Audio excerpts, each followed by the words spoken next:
महाराष्ट्र के विधानसभा चुनाव में अब कुछ ही दिन रह चुके हैं। ऐसे में राज्य में सीट शेयरिंग को लेकर चर्चा दोनों ही अलायंस में काफी तेजी से आगे बढ़ती हुई नजर आ रही है। लेकिन सब कुछ सुलझा देने का दावा करने वाली महाविकास आघाड़ी में शिवसेना यूबीटी ने सांगली पैटर्न की धमकी कांग्रेस को दे दी है।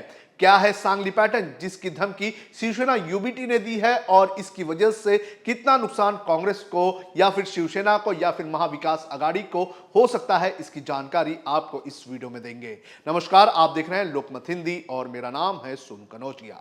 सांगली पैटर्न पिछले विधानसभा चुनाव में तब चर्चा में आया था जब महाराष्ट्र के पूर्व मुख्यमंत्री वसंतदादा पाटिल के पोते विशाल पाटिल ने महाविकास आघाड़ी के आधिकारिक उम्मीदवार के खिलाफ बागी उम्मीदवार के तौर पर चुनाव लड़ा था। उस समय कांग्रेस नेता होने के बावजूद पाटिल के दल बदल के कारण एमवीए के शिवसेना के उम्मीदवार को शर्मनाक हार का सामना करना पड़ा था। अब मुंबई में उद्धव की शिवसेना ऐसा ही पैटर्न इस्तेमाल करने की धमकी दे रही है।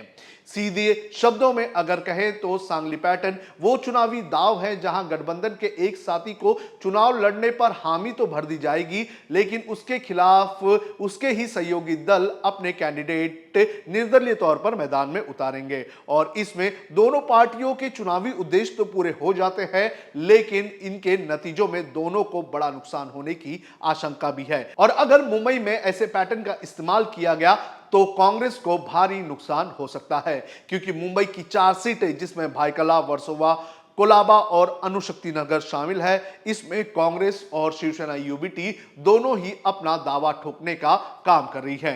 वहीं अगर बात करें महाराष्ट्र की तो पूरे महाराष्ट्र में महाविकास में अब तक 28 सीटों पर मतभेद चल रहा है, जिसमें दक्षिण नागपुर, श्रीगोंदा, परोला, हिंगोली, मृगतृष्णा, शिरडी, रामटेक, सिंदखेड के राजा, दरियापुर, गोरे, उदगीर, आपसर, कोलाबा, भायखला, वर्सोवा और अणुशक्ति नगर शामिल है।